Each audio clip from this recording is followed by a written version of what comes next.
Hi guys, today using one of our BestCode continuous inkjet printers, I'm going to be showing you how to change out one of our ink tanks.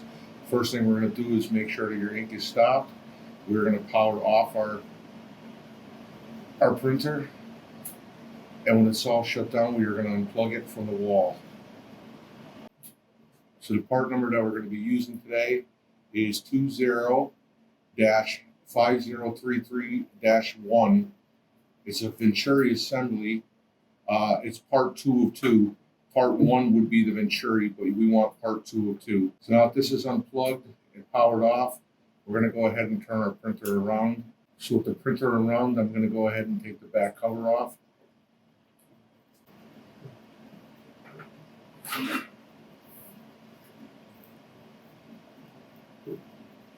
And we're going to be taking out the smart fill cup for the makeup.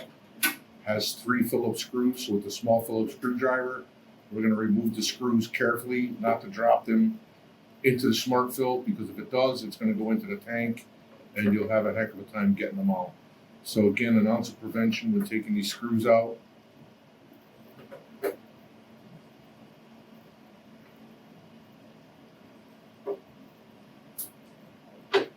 We'll remove this ink smart fill cup, put it aside.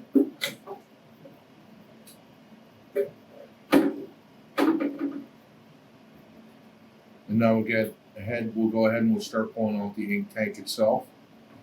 Sometimes you need to move the main filter a little bit out of place.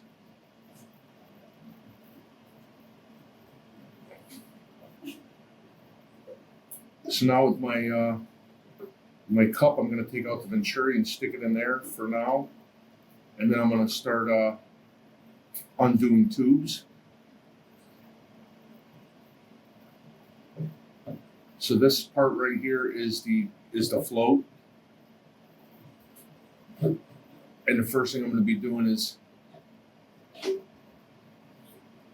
removing the line here from my pre-pump filter and placing this out of the way for now.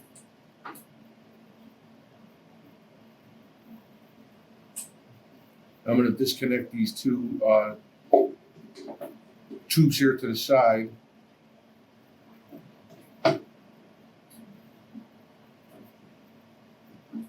Remembering the orientation in which you took them out.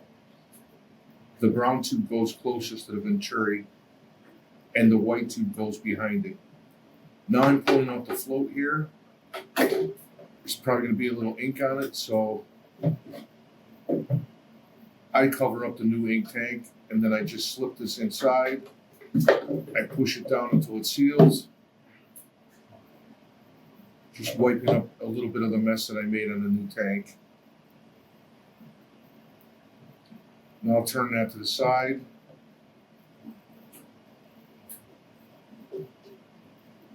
And I'm able to move my old tank right out of the way because I have everything unplugged.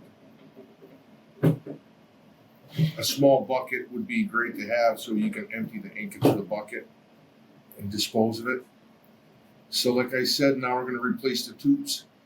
They just push back into the push fittings, and the brown one goes closest to the Venturi, and then the clear or white tube goes right behind it.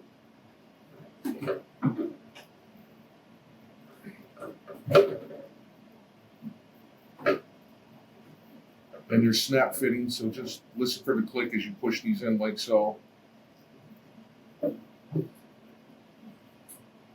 Next thing I'm going to do is grab my pre-pump filter, and I tucked it out of the way, and that again plugs into a little snap connection. So push it and listen for the click, make sure it clicks in.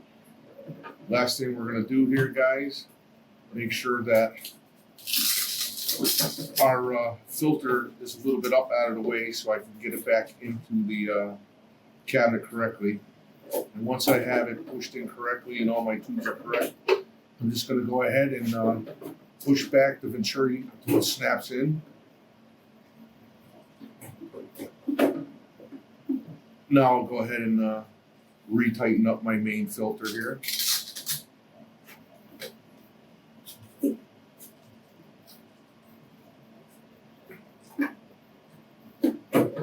take back my Smart Fill cup for the ink, and I will go ahead and start placing it back into the surface, pushing all the wires and stuff out of the way.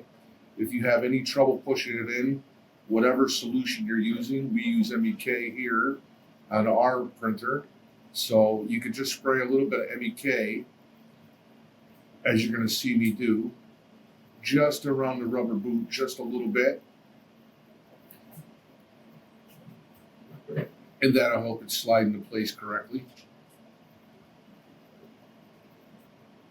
Now I'm going to replace my 3 screws,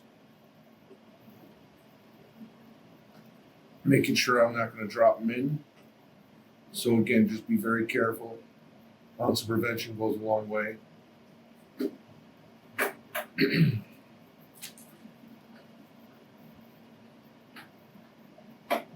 Now that my my ink Smart Fill cup is screwed back in.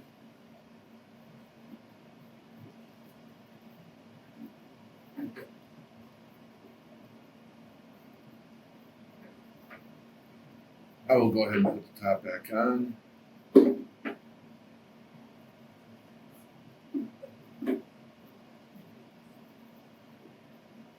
Just going to take a little bit of MEK here and just clean up the little bit of ink that I got on the Venturi and other places.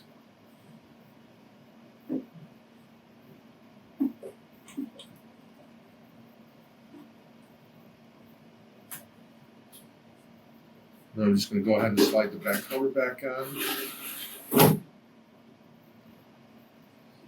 Now that the printer is turned around, I have it plugged back in and powering back up.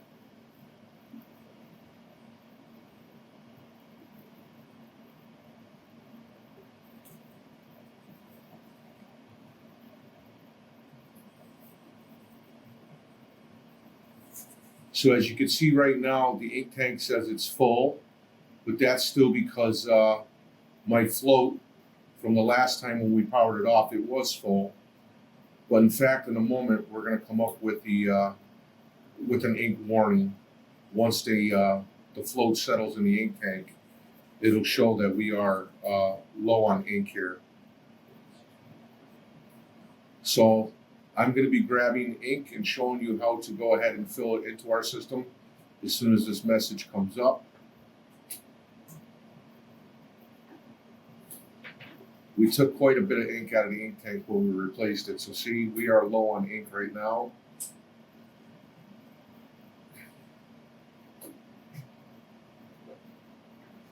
So I'm going to go ahead and line my ink up with the Smart Fill tag, like so. And I will press OK.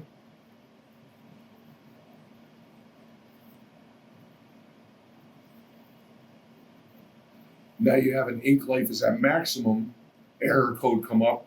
That means that it's still recognizing the ink that was left in the system. So this tag does not have to be scanned. We could just go ahead and take the cover off like so and just add the ink. So if you guys can remember, you did not scan the tag, no need to do that. So if you want to save this ink bottle for later, if you ever make a mistake and need to scan an ink tag, this tag is still good. This message for ink life is just letting you know that we were able to add the ink without scanning the tag. So now my ink is in there. I'm going to go ahead and press OK. And in a few seconds, you'll notice that my yellow warning goes away. When my float sees the ink that I just put in and it regulates the float, that warning will go away like so. And now you're all set to start running again. That's how we change out the ink tank in a continuous inkjet printer. Thank you very much.